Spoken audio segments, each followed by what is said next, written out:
Hello, everyone, and welcome. Thank you for joining us for today's session, the second in our new webinar series titled Environmental Monitoring Considerations for Gene-Drive Modified Mosquitoes. My name is Justin Overcash, and I'm with the Foundation for the National Institutes of Health, where I work as part of the Gene Convene Global Collaborative. Our mission is to support and advance best practices and informed decision-making for the development of genetic biocontrol technologies to improve public health. To do this, we work to identify and address questions, provide technical advice, strengthen capacity, and information sharing. An important part of the testing pathway for new genetic vector tools will be the post-release monitoring for safety and efficacy. This webinar series will highlight current vector and biodiversity monitoring efforts across Africa and introduce potential methodologies and tools that could be used to support environmental safety monitoring following release of gene-drive modified mosquitoes being developed for malaria control. Sessions will take place weekly through the first week of June. Before we get started, we have a few housekeeping reminders. Please email events@fnih.org if you have any technical issues. Your video and audio will be off during the webinar. The presentation will be between 45 and 60 minutes. Feel free to submit questions anytime in the chat. Questions will be addressed at the conclusion of the presentation. All webinar recordings will be posted to the Gene Convene Virtual Institute and the Gene Convene Virtual Institute's YouTube channel. Today's webinar is titled Anopheles Gambiae Ecological Observatory Study, and we are honored to be joined by Dr. Fred Aboji Antwi. Dr. Aboji Antwi is based at the University of Ghana and holds a PhD in medical entomology and parasitology from Keele University. He brings several years of experience in both research and teaching. His career began in 2000 as a principal research assistant at the Noguchi Memorial Institute for Medical Research. Since then, he has contributed widely to the field, including serving as a consultant for ClinVet Research Innovation in South Africa, while continuing his work at the University of Ghana. Dr. Aboji Intwi's research focuses on evolutionary ecology, parasitology, and medical entomology, with a particular interest in interactions between vectors, hosts, parasites, and the environment to better control tropical vector-borne diseases. In recent years, he has also served as the in-country principal investigator for target malaria in Ghana. His current work explores how malaria parasites influence the fitness of Anopheles mosquitoes, the ecology of vector-parasite interactions, and the use of deep learning technologies for vector identification. Before we get started, a quick reminder. Following the presentations, I will be moderating the Q&A session, so please feel free to post your questions in the Zoom chat at any time. Additionally, today's session is being recorded and will be posted to the Gene Convene YouTube channel after the event. With that, I'll turn it over to our speaker. Dr. Aboji Intwi, can you go ahead and share your slides and we'll get started. Thank you.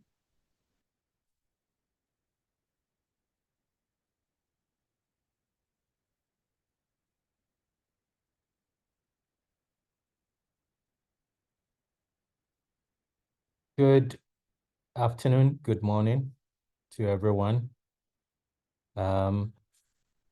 I will be presenting on the topic Anopheles Gambiae Ecological Observatory Study. And this is something that we've been working on in partnership with Oxford University or University of Oxford in the UK as part of the Target Malaria Consortium work in Ghana. And I will start by saying that when it comes to the regulation of gene drives, the model goals are or have to do with the protection of human health, animal health, the environment or biodiversity, and as well as water quality. And it is within this context that we set out to carry out an Anopheles Gambiae Ecological Observatory study with the aim of shedding light on the ecological role of Anopheles gambiae and what could potentially happen if we are to significantly reduce the population of Anopheles gambiae. So I will start with this illustration here, which shows the Anopheles gambiae. And this Anopheles gambiae, which is the major vector of malaria in sub-Saharan Africa, occupies three niches: the adult or terrestrial niche, the larval or aquatic niche, and then pollinator niche, where they may be providing some ecological services here in terms of pollination. So the question here is, if you take the adult niche and you significantly reduce the population of, say, adult mosquitoes, what could potentially happen to other organisms like bats or geckos or dragonflies or birds that depends on the adult mosquitoes? And so potentially we say the food web could be affected in the sense that if you have in the larval habitat, if you have some fish that feeds on the larvae and their numbers are significantly reduced, potentially these fishes or fish could be also impacted, and it could have a cascading effect on other organisms within the ecosystem. And when we take the terrestrial or the adult niche, in a similar fashion, if they are birds or dragonflies or other vertebrates, insectivorous vertebrates that feed on these mosquitoes, then potentially it could have a cascading effect on other organisms within the ecosystem. With pollination, it is not clear whether the Anopheles gambiae pollinates any flowers or crops or plants within the ecosystem. So if it should happen that they do, then if we significantly reduce their numbers, then potentially this could also affect the pollination network. And there is the issue of competitive release as well. If Anopheles gambiae numbers are significantly reduced, it could allow for other organisms or even other vectors to occupy the niche that they occupy presently. And this could also have implications for human health, animal health, for biodiversity, and the general environment. So based on this, we did set out to determine the ecological impact of the pollination, of the ecological impact of the population suppression of Anopheles gambiae on the ecosystem as a whole. So generally, this was our aim, to kind of shed light on the ecological role of Anopheles gambiae, and specifically to identify and characterize the niches as well as the interactions within those niches occupied by Anopheles gambiae, and to shed light on the role of Anopheles gambiae in the food webs and the provision of ecological services such as pollination within the ecosystem. And then thirdly, we want to model the impact of elimination of Anopheles gambiae on the overall health of the ecosystem.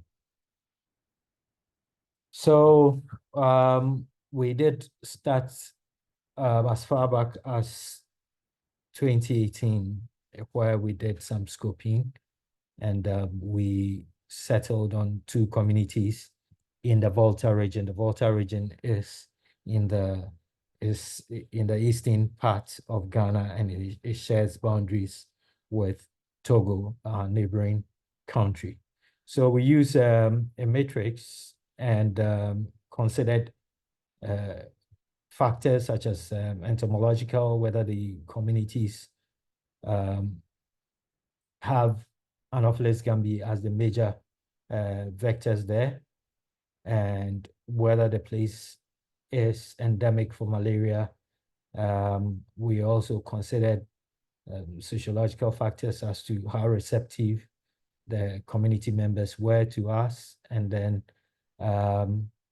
based on all these factors, we considered a couple of communities. We scored each of those communities, and at the end of the day, the communities that had the highest score were selected. And these were Abotia, Amegame, and Mafiagove in the whole West, and then Ton districts, central Ton districts of the Volta region of Ghana. So we began, after the selection of those study communities, we began sampling for terrestrial invertebrates that shared the same habitats with the Anopheles gambiae. And we set up a transect, and at 10-meter intervals, we placed these yellow pan traps. And then at the end of it, at the end of the transect, 100-meter transect, we had the malaise trap. And then we also deployed the CDC light trap to collect vectors. And after the collection of all these samples, we shipped some of them to Guelph University in Canada to be barcoded. And then the rest of the samples were sent to Oxford for metagenomic analysis. And after the samples are processed, then we do the network analysis.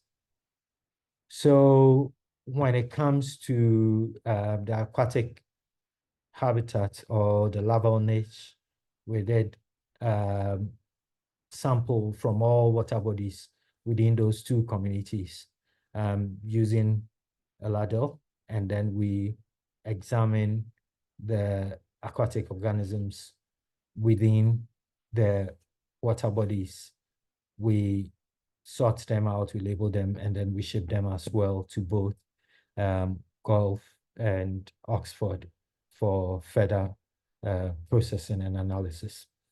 And then for vertebrate insectivores, we did use mist nets, and the mist nets were deployed during the day for birds. And then in the night, we used those mist nets to collect bats.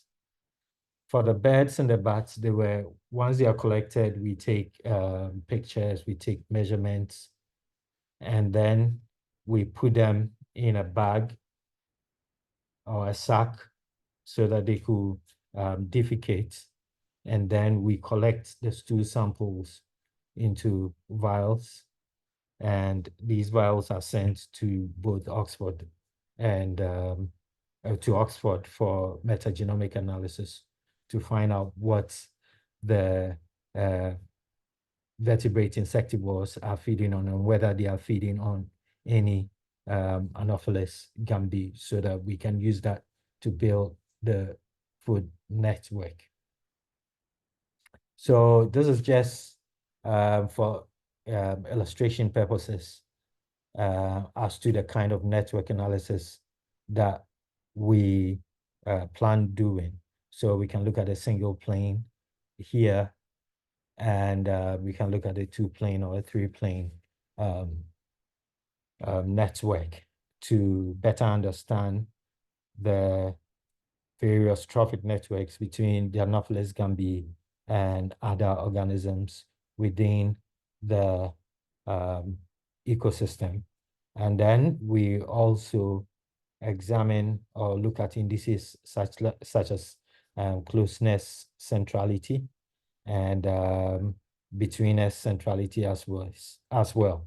With the closeness centrality, we wanted to find out how close the Anopheles gambiae is with other organisms within the ecosystem. And with the betweenness centrality, we wanted to find out whether it's a bridge between various organisms within the ecosystem. And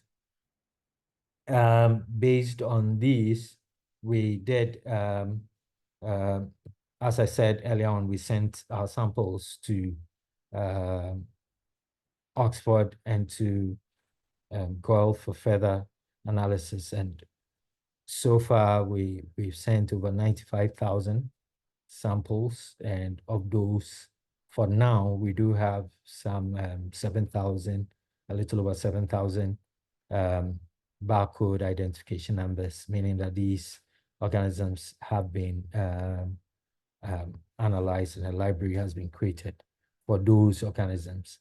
And what we have here, it shows the taxonomic order of organisms that we've come across in our study sites and samples that have been processed as of now at Guelph. So far, over 3,000 of these bents are publicly available.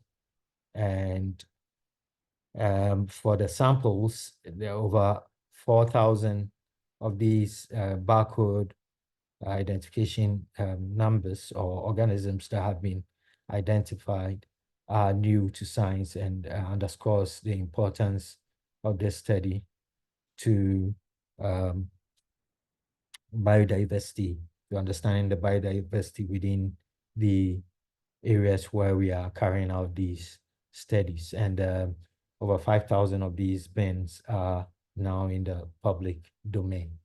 So we also had to do a sampling of mosquitoes in our communities.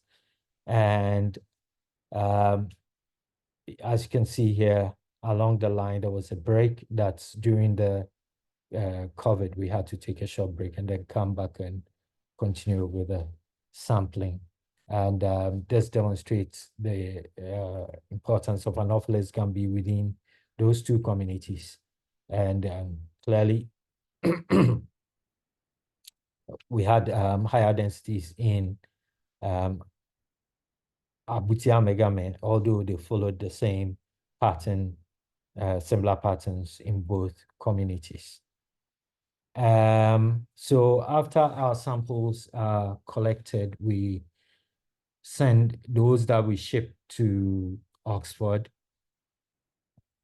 The samples are received at the Waitam field station.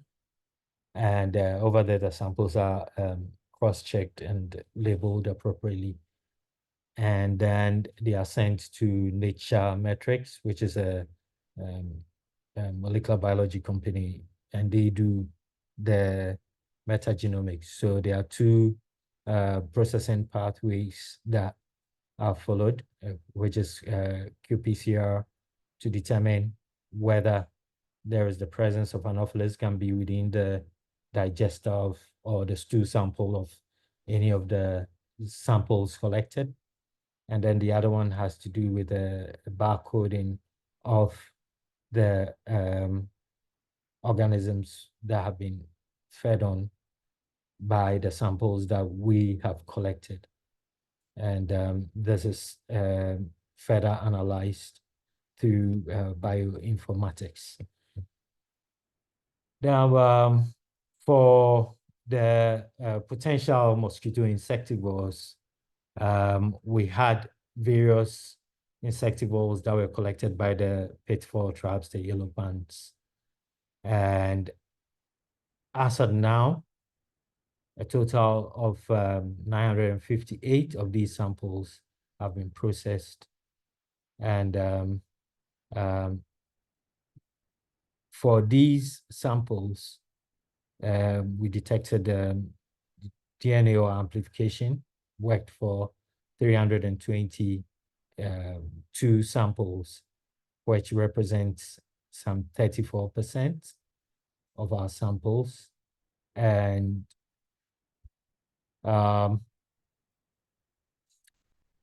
of these, 8 of the samples were positive for Anopheles Gambiae, representing 1% of our samples. And then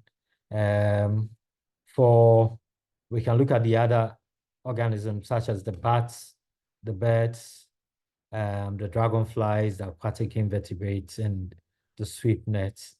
And for the dragonflies and the aquatic inverts and the samples that we collected using sweepnets, we detected a few Anopheles Gambiae in the qPCR.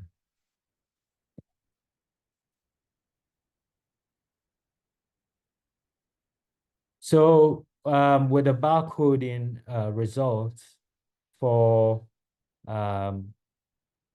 the birds, the bats, and some of the predatory arthropods, such as the spiders, which are the RNA, we could see that if you take the spiders and you examine their digester, they fed mostly on other spiders, and then some dipterans and lepidopterans. And if you take the birds, they mainly fed on lepidopterans. And then for the bats, which are the chiropterans, they fed mostly on Coleoptera, but then they also fed on some diptera. And with the mosquitoes belonging to the other diptera, we had to focus more on the diptera to find out the extent to which these organisms are feeding on the mosquitoes. I must say that all these are preliminary results, and some samples are still being processed. So if we look at only the dipterans, we realize that for the spiders, there are no chelicity in their diet. Mainly, they were feeding on the Cicidomyidae. And for the birds, there was only one bird that we detected culex within the digester. And then for the bats, a lot more culex were found. But so far, with these samples that were processed by metagenomics, we did not find any Anopheles Gambiae, although earlier on we had detected some in some of the samples. So this is a preliminary network, a two-plane network, looking at the interaction between culex and other organisms within the environment of the Anopheles Gambiae. And you could see that even here, if we look at the food web here, culex is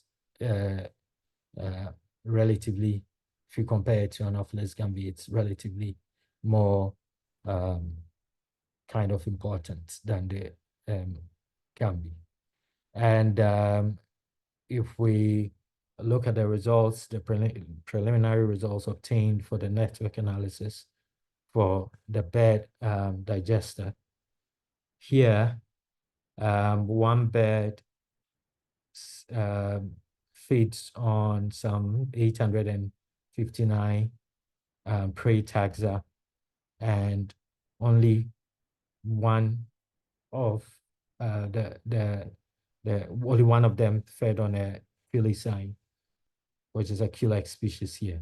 And then 2 birds fed on 72 prey taxa, 3 on 6, and 4 birds on 4 prey taxas. Here we are still looking at the same results, and we'll look at it in terms of the closeness centrality. And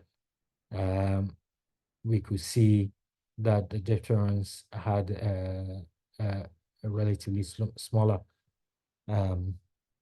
closeness centrality as compared to the dipterans here, underscoring the importance of the lepidopterans to the birds in terms of their feeding network.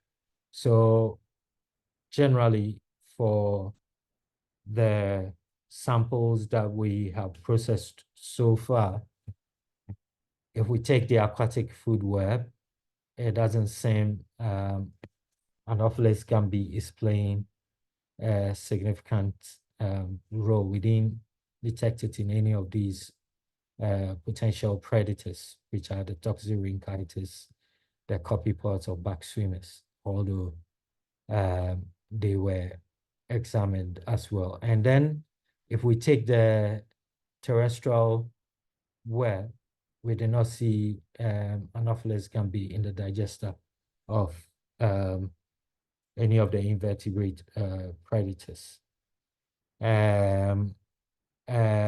For the stool samples of the vertebrates that were analyzed, Culex were detected in a few, but not Anopheles gambiae in the birds or the geckos. So we have also looked at the potential role Anopheles gambiae could be offering when it comes to the ecological service of pollination. And so we did carry out some field as well as lab studies to have a better understanding of the role of Anopheles gambiae in pollination. And here, I must say that we started on the assumption that all visitors to plants are pollinators. So we did sample for potential pollinators, both during the day and then at night. And here, we did collect some insects and looked at the presence of pollens on them. And then we carried out, we constructed a pollinator network and looked at the closeness and betweenness centrality to determine any role of Anopheles gambiae within the population, the pollination niche. Sorry. So once again, this study was conducted in the 2 study communities, Mafia Gover and Abutia Amegame. And for each of these study sites, we categorized each site into 4 habitats or habits, which is the fallow and the farm, the grassland, and built-up areas. And then in total, we sampled over 4,000 potential pollinators. And of these, about 100 were identified.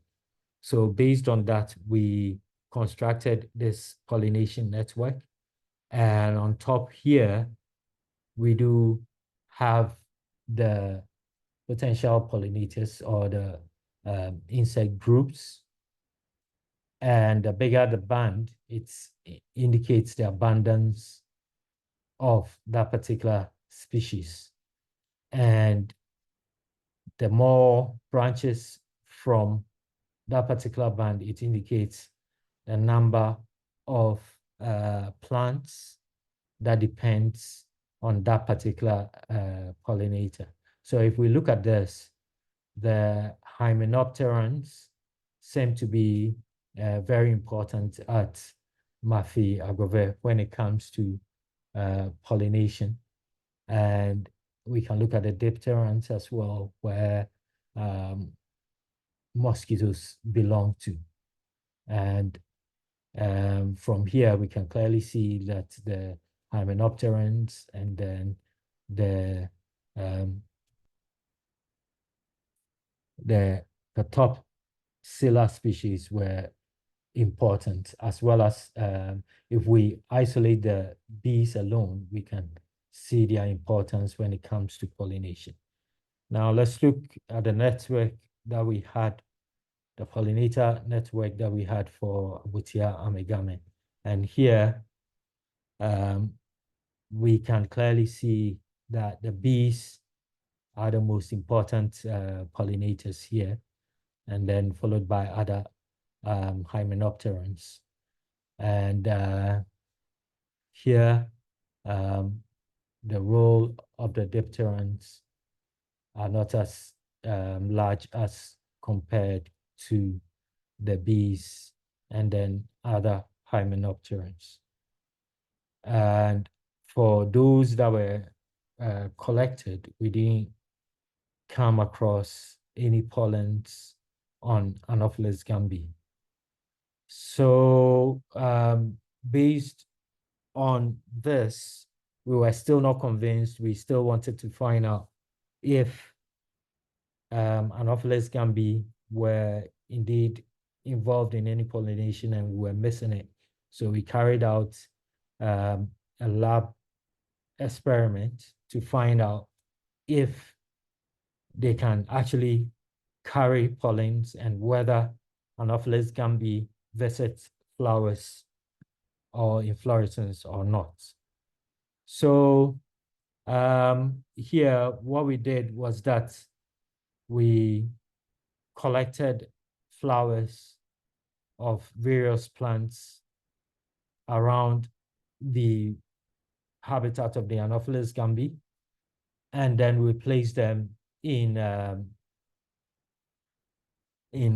cages or bagdomes, and we released, for each of the bagdomes, we released 20 newly emerged Anopheles gambiae, 10 of which were males and 10 females.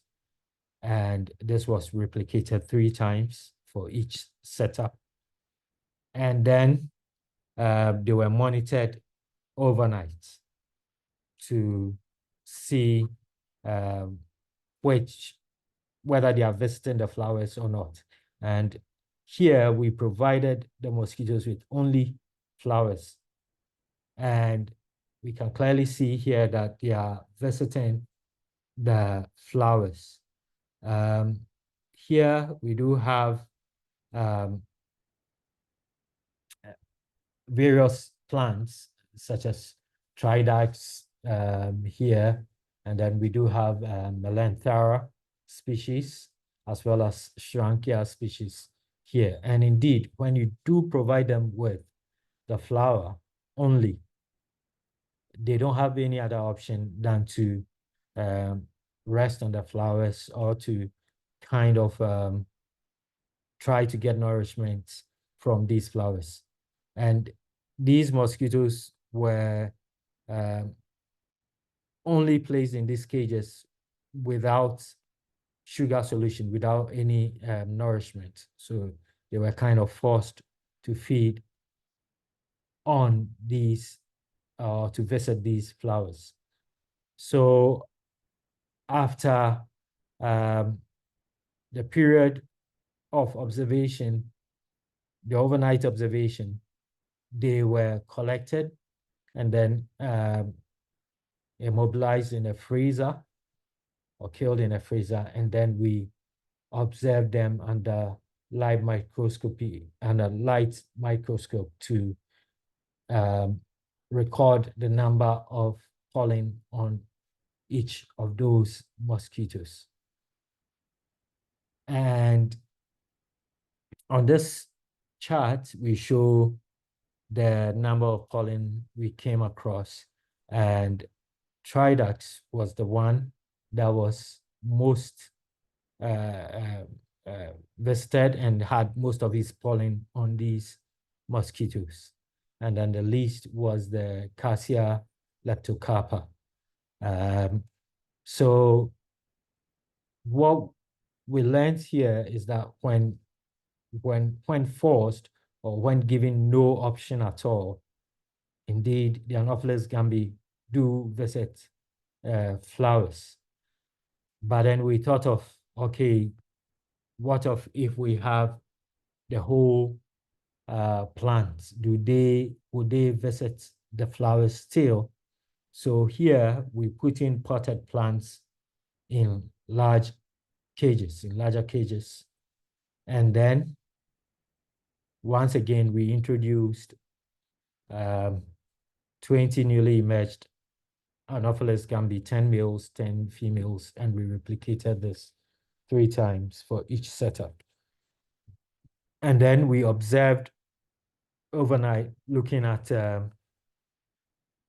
which parts of the plants they visited and recorded that. So once again, we did, after the period of observation, we did kill them and then examine the number of pollen on each of them. And for these, just few, about 5% of mosquitoes that were introduced to the Ricinus communis, or the castor oil plant, carried pollens, and those that were introduced into the mango plants, only 10% of them carried pollen. And what we observed was that when you give them the stalk, the flower, and the petals, they had different preferences depending on the plant. So if you take Ricinus communis, which was the one that they visited the most, they preferred the leaves and the nodes and the flowers to a lesser extent. If you look at Cassia leptocarpa, they tend to visit only the nodes and the leaves. And so given options, we could clearly see here that they didn't actually go specifically for the flowers, but generally they preferred other parts over the flowers. So from this, we think that from literature, they exhibit similar tendencies to other flies that pollinate Asteraceae plants. And if we look at coleopterans and lepidopterans, and we look at their pollen load, these insects tend to have similar pollen loads to what we came across when we did these experiments. And the pollen load on these culex is similar to that of Culex pipiens, which has been found to pollinate Tanicetum bulgari and other plants like Achillea mellifolium, as well as Solidago canadensis. So, as I did mention before, the most preferred parts of the plants that they visited were the leaves and the leaf stalk, and not necessarily the flowers. And so, in summary, we say that for over 400 hours of sampling effort, we did not come across Anopheles gambiae visiting flowers in the field. And for the wild caught Anopheles gambiae, they didn't carry any pollens. But when forced under experimental conditions, they did visit flowers, but they did not particularly prefer the flowers over other parts of the plants. So we infer that there isn't a strong evidence for the involvement of Anopheles gambiae in pollination in nature. And rather, we think that when it comes to this particular ecological service, Anopheles gambiae has but a minor role. And then we have also carried out some density-dependent experiments to kind of assess the effect of density effects on fitness parameters of Anopheles gambiae that has implications for disease transmission. So here we were looking at what could potentially happen if you have high numbers of Anopheles gambiae per the situation of, or per the context of, if you release any mosquitoes and the numbers within the ecosystem increases or decreases, what could be the potential implications for the overall numbers, as well as the fitness of the mosquitoes and its potential impact on the transmission dynamics of the disease, in this case, malaria.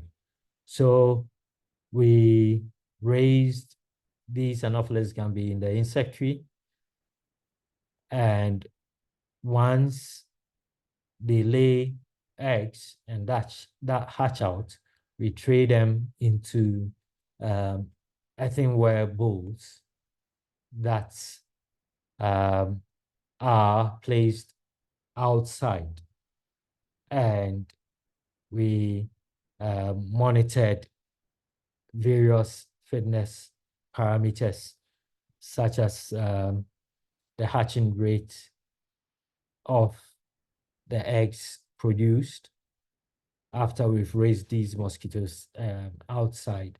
So indirectly, we were looking at the carryover effects of these density-dependent factors. We also looked at daily larval mortality, as well as the rate of pupation and the time it took for the larvae to develop from the first instar till they pupated and eclosed. So we also looked at percentage eclusion. And then for the carryover effect, we looked at adult mortality as well as adult body quality in terms of wing length measurement. So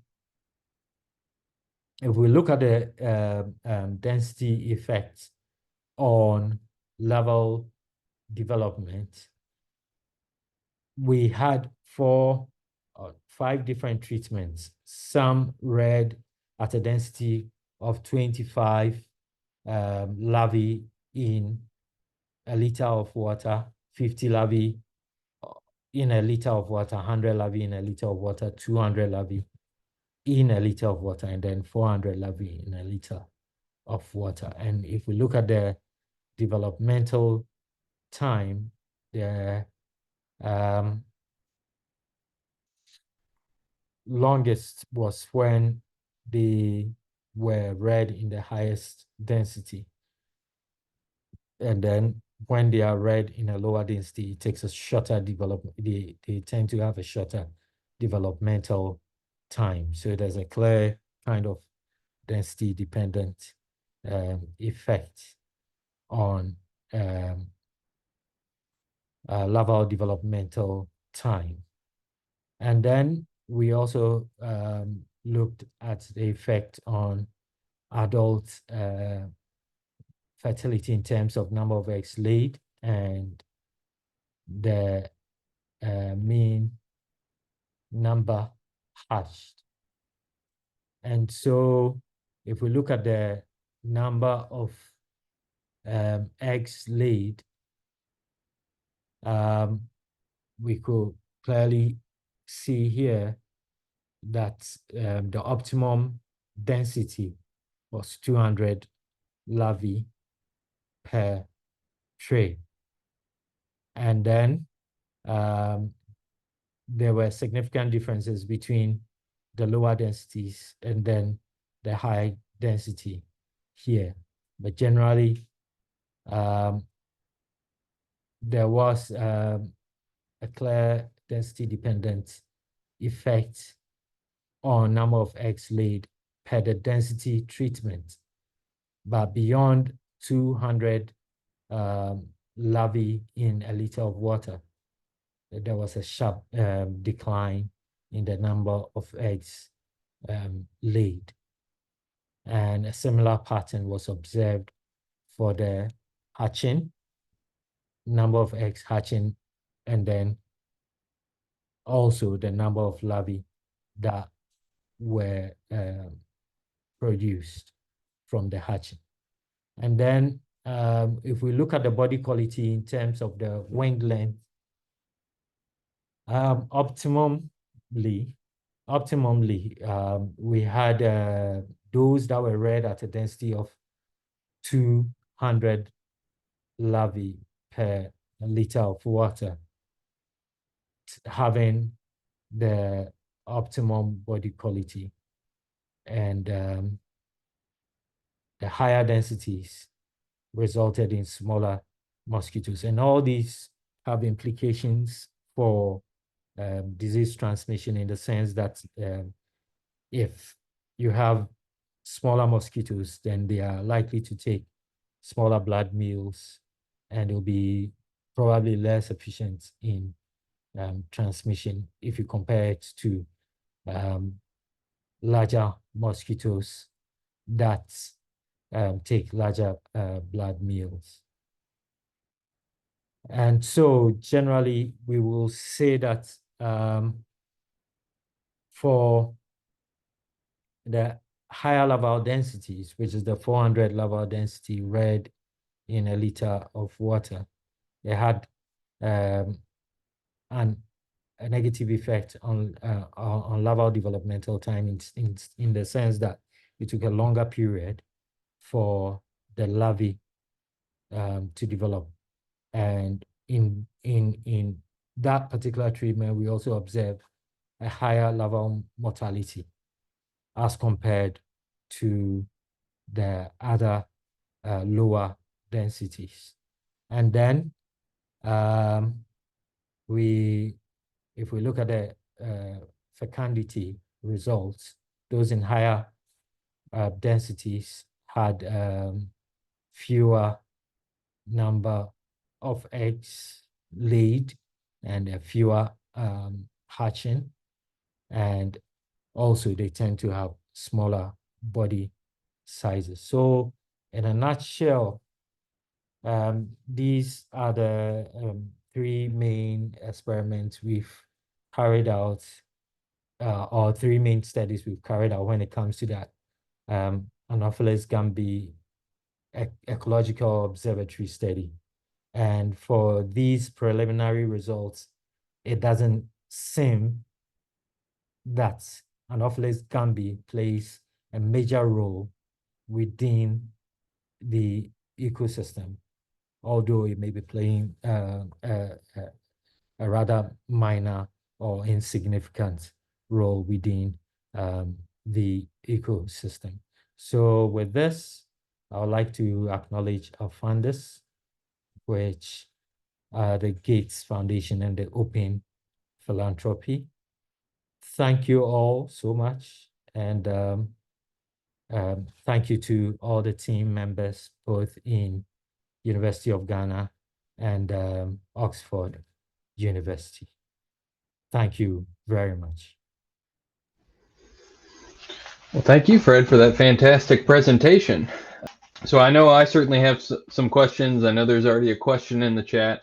If you have a question, now would be the time to go ahead and put it into the chat so we can get it added to the list. But let's go ahead and start off with the first question in the chat, which is looking at the larval density relationships. Is it understood why low larval densities at 25 results in smaller body sizes than moderate 50 to 200 larval densities?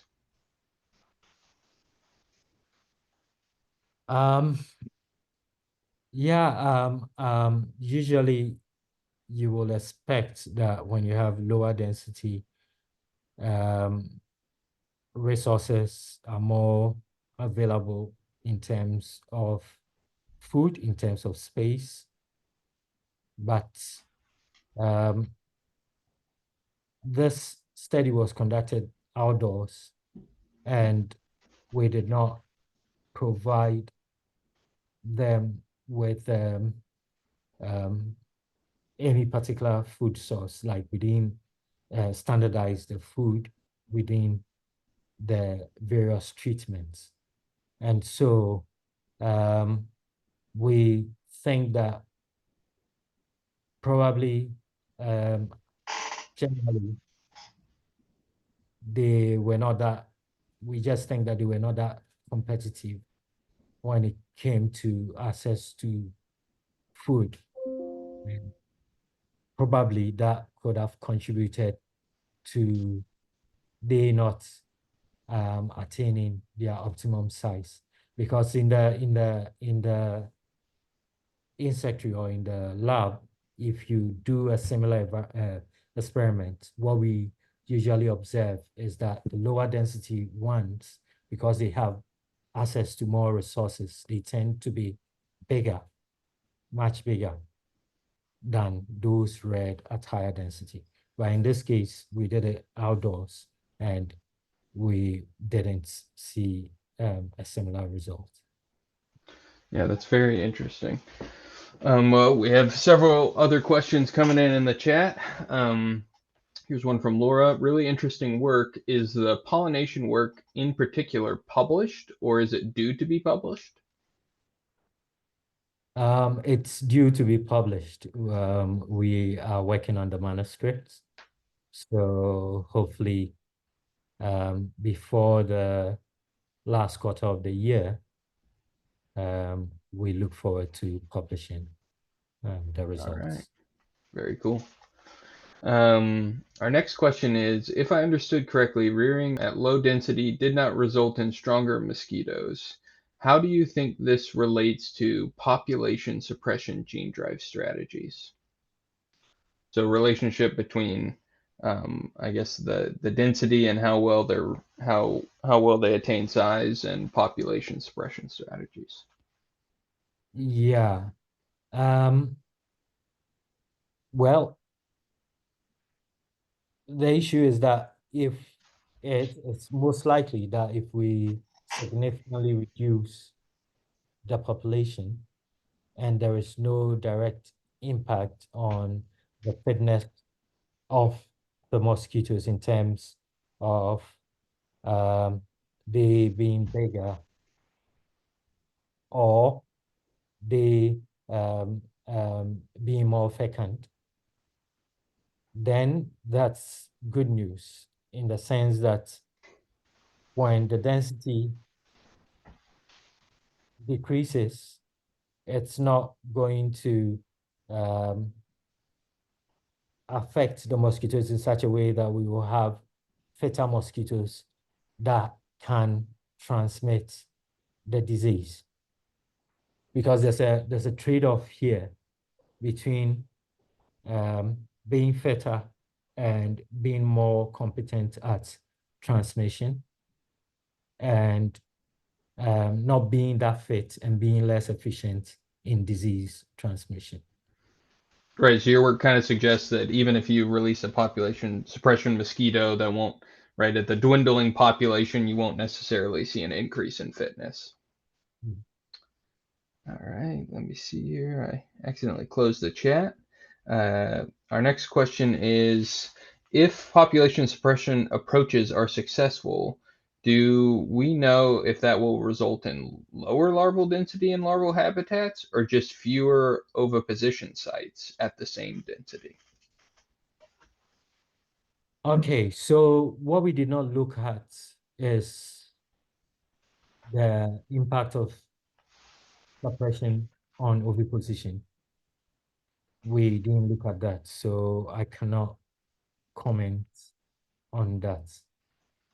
But what we did look at was how a suppression could potentially affect densities in general, and how that could in turn affect humans. All right. Let's see, we got two more questions in here. It seems like there's also ecological studies being carried out in Burkina Faso. How much do you communicate your findings with each other? And how much of these findings are incorporated in the applicant's submissions to regulators? Okay, so since we all belong to the same consortium, most of the time we do share our results. So yes, they are very much aware of our results, and we are also very much aware of their results, and we exchange ideas from time to time. I must say that we work in the Guinea Savannah, the grassland, the coastal plains, as well as the forests area, and they are more in the Sudan Savannah type of vegetation. So our environments are a little bit different. The second part of the question had to do with? How much are these findings incorporated in the applications submitted to regulators? Okay, I think in this context, those in Burkina will be in the right position to answer this question, because we have not yet submitted any dossier to regulators here. Okay, so But a I little too am soon for that very question. certain. I'm very certain that most of the results of such studies will feed into regulatory dossiers and regulatory considerations. Yeah. All right. The next question is, can you discuss in any more detail the qPCR methods used for detection of Anopheles gambiae in predators and their feces? What Anopheles gambiae locus was targeted? Was it TACMAN or Cyber? What did you use for controls? What was the limit of the detection of the assay? So a lot of specifics on the metagenomic analysis. Yes. So as I did mention during the presentation, these samples are sent to Oxford, and at Oxford, what they do is that, so when we collect the samples, there's a specific way that we have to label them, sort them out, put them into the various taxa, and then we ship them to Oxford. And when the samples get there, they cross-check, and they send it to Nature Metrics, where the metagenomics is done, and I can't divulge their what exactly they do into details here. So I'm kind of constrained in Sure. giving specific. Yeah. Um, Proprietary methodologies. yes, I'm sorry. No, that's totally understandable. I'm gonna play off that one a little bit. I was very fascinated by all the data that you were getting out of the stool samples, and that makes me think. In your opinion, where do you see like the future of ecological monitoring going with respect to data type? So, on the one hand, like you went out and you were able to collect all these stool samples, and you were able to get this like super rich metagenomic data where you can kind of use it to craft all these webs, but obviously that's like you had to ship them to Oxford. That's like very process intensive.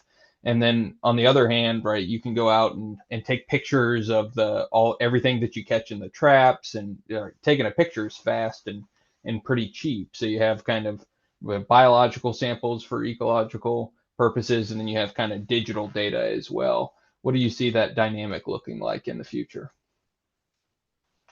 I think both approaches will still remain relevant, um, uh, because we can talk about cryptic species, we can talk about um, um, um, a whole lot when it comes to um, the comparison between molecular analysis and morphological analysis. And these two approaches work hand in hand, they complement each other. And so we will still have to, as much as possible, although there are all these new approaches, environmental DNA and stuff, we still need to do the basic stuff, the basic morphological stuff to complement all that. Because if you take an approach like taking environmental DNA, it may not be ideal for all environments. For example, sometimes temperatures here go as high as 35 degrees, 40 degrees Celsius. You may not get good quality environmental DNA. Yeah. Right. Complement all that. Well said. All right, we have another question in the chat. How long was the pollen stuck on the mosquitoes? If they are short-lived, could that explain the absence of pollen on the field collected mosquitoes? So how long do you Okay. think the pollen sticks around on mosquitoes? Okay. I do not have a fair idea of how long these pollens could stay on a mosquito. But that, I believe, would depend on the morphology of that particular pollen. And different pollens have different structures, different morph types.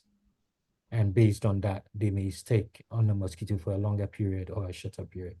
But for us, what we do is that we do the collections in the night, the field sampling, and then the next morning we hit the road to bring the samples to the lab for assessment.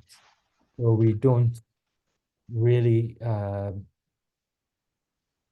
take a long time before we process the samples.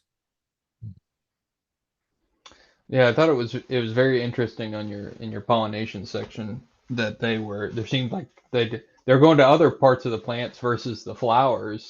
Do you have any thoughts on why you think that is exactly? I guess what the first thing that popped up in my mind is, are they trying to avoid other insects that are going to the flowers? Or are they just maybe uh, what are your thoughts on that? Yeah, it could be, but generally, if you observe mosquitoes, you realize that they go for the most rewarding um, um, food source. So, for example, if you have a fruit basket, even at home, and you have some bananas and some um, um, mangoes or oranges in there, you will see that they will land on the most ripe fruits to access the sugars there. So we do think that probably it also has to do with their the nature of their mouth parts and how easily they can access the plant juices, not necessarily nectar, but plant juices. So they go for the most, that's what we think, that they go for the most accessible That makes source. sense. Yeah. Makes sense. All right, let's see. Oh, the next is a question for me. So last week's recording is not up yet. We're in the process of updating our kind of editing and uploading pipeline, but look for those in the near future. We will be uploading all of these webinar series videos to the Gene Convene Virtual Institute YouTube channel. And let's see, one more. This was kind of a comment. Great presentation and data. Also, when you say that there is no evidence for the involvement of Anopheles Gambiae in nature, I assume you're describing the situation after the release of suppression gene drive. So it was kind of a little quip there, and that's pretty funny. All right. I don't see any other questions in the chat. Let me ask one more real quick before I wrap us up. So you talked about your site selection for the Ecological Observatory sites, and that seemed pretty in depth. What was the biggest challenge, I guess, for your selection of the observatory sites, and how do you think your results in Ghana might apply to other countries in the region? Right. So in terms of challenge, so originally we wanted a site that's not too far from our labs where we can go for a return journey. So we looked at the western part of the country, but unfortunately we had huge issues with traffic congestion. So we had to abandon that during just our first trial. And then we had to look east. And then with east, we did have, so what we did was that we actually looked at the potential sites on Google Earth before we set out. And then when we set out and go there, we use the various matrices to score the communities. And we did this during the beginning of the rainy season. And for some of the communities, we actually had to virtually walk to get access to the communities, because when it rains, you can't go there. And so those are just some of the challenges, but almost all the communities were welcoming, and they were very, very receptive, and they wanted to contribute towards the control of malaria. So they were very eager to, yeah. All right. Well, I guess I'll go ahead. We had a plethora of questions. I'll go ahead and close this out. And I just wanted to say thank you so much again, Fred, for coming and giving that fantastic presentation about your work in Ghana. And thank everyone else on the call for joining us today and contributing to the discussion. Hope that you'll see us again next week. It's at the same time, same place, for our third session in the series, in which Dr. Stephanie Parker will be presenting on the National Ecological Observatory Network, or NEON, and how their protocols might be adapted for use in gene drive field trials for environmental monitoring. Once again, we invite you to visit the Refresh Gene Convene Virtual Institute, where you'll find new resources, tools, and publications. And while you're there, consider subscribing to our newsletter to stay informed about upcoming events and activities. Thanks again, and we look forward to seeing you next time.